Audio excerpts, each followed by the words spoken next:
of the protocol, the merchant is not interested in maintaining his anonymity. And then we have the customer's bank, then we have the merchant's bank, and then we have a trusted third party, because fair exchange is impossible to ensure without the existence of a trusted third party. So these are the actors in our protocol. So if a merchant is interested in selling some of his product, he has to advertise with the third party. And so he sends, so the third party basically maintains a catalog of the products that the customers can buy. So the merchant must register with the trusted third party, and he sends the product M, its description, and the keys K1 and K1 inverse. And the third party checks whether M matches the description D. So the third party is effectively checking for any false advertisement claims or such things. And so the third party validates the description against the product. And if everything matches, he encrypts M with K1 and uploads MK1 to its own website. Now, this step is not part of the protocol execution, because this is done every time the merchant wants to sell some item. So this is done maybe way before the actual e-commerce transaction. So it's done every once the merchant wants to advertise something new with the trusted third party.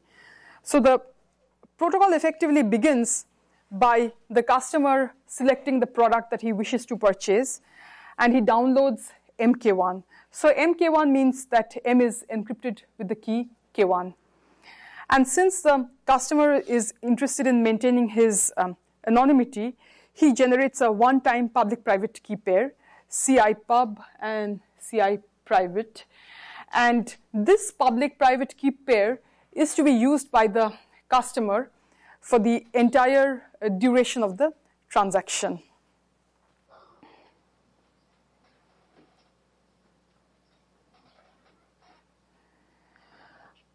So the customer, he gets in touch with the merchant and tells him that he is interested in buying the product which he's seen on the web.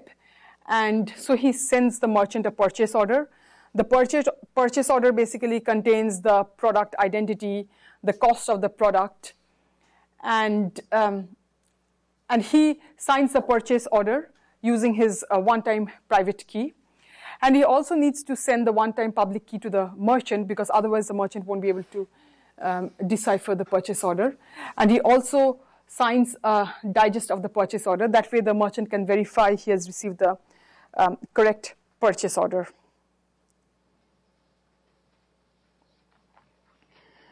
So the merchant looks at the purchase order, and if he also agrees on the terms of the purchase order, he countersigns the signed digest, and he takes the product M and he encrypts it with the product key K1 cross K2. And he also needs to send the customer his account information, because at the end of the e-commerce transaction, when the e-commerce transaction is completed, the merchant's bank account must be credited and the customer's bank account must be debited. Now, the merchant can send his account information in the clear, but the problem with that is that now the customer will know the bank of the merchant. And actually, the customer's bank will get an idea of who the merchant's bank is.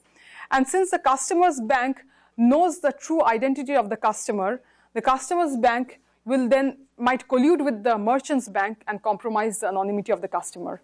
So what the merchant provides is an encrypted account information. It just says that this particular encrypted account must be credited.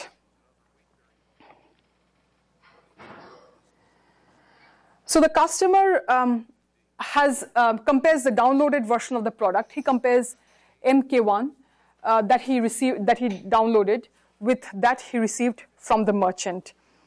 And if these two compare, then he will be interested in purchasing this product. So in that case, he would need to send a money transfer instruction to the bank. So he tells the bank that his account must be debited, the amount by which his account must be debited, and that this encrypted account must be credited by this amount. So the bank debits customer's account and sends a signed payment token to the customer.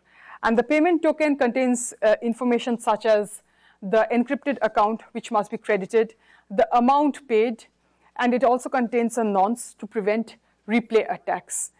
And the bank also sends a signed checksum of the payment token so that we have the assurance that the payment token was received correctly. So in this case, the customer's bank knows about the identity of the customer, but he is not told about the identity of the merchant's bank or the merchant. So this is done so that the customer's bank is not able to collude with the merchant or merchant's bank. Now the customer sends a signed payment token to the merchant, and the merchant in that case forwards it to its bank.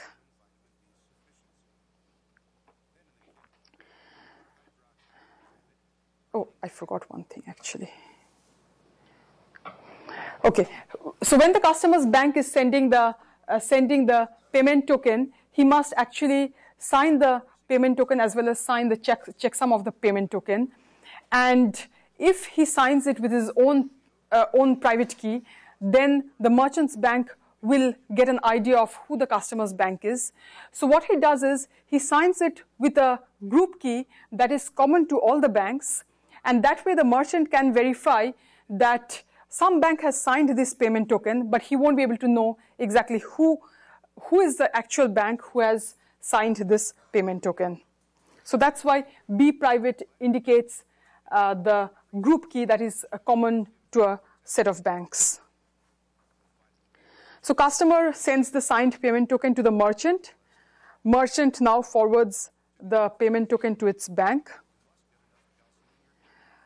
Merchant's bank verifies the bank's signature on the payment token, so it understands that it is legitimate, and he is able to decrypt the merchant's account, and so he credits the merchant's account by the amount given in the payment token and sends an acknowledgement to the merchant. So he tells the merchant how much the amount of money by which his account has been credited.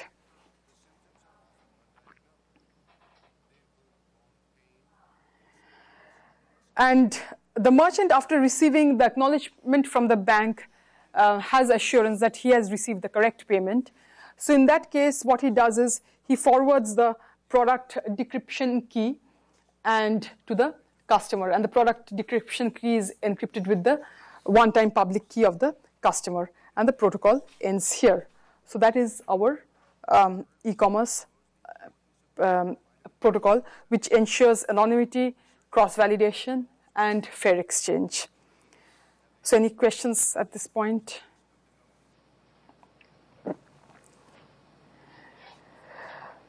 So we claim that our protocol ensures fair exchange. And how do we make this claim? Now, there are two possibilities. Either the customer can misbehave or the merchant can misbehave. So the customer can, and what are the ways in which a customer can misbehave? A customer may not send the correct amount in the payment token. So he might send something less in the payment token. But in this case, if the customer does not send the proper amount in the payment token, the merchant bank will not have deposited the proper amount in his account. And in that case, if the merchant does not receive the acknowledgement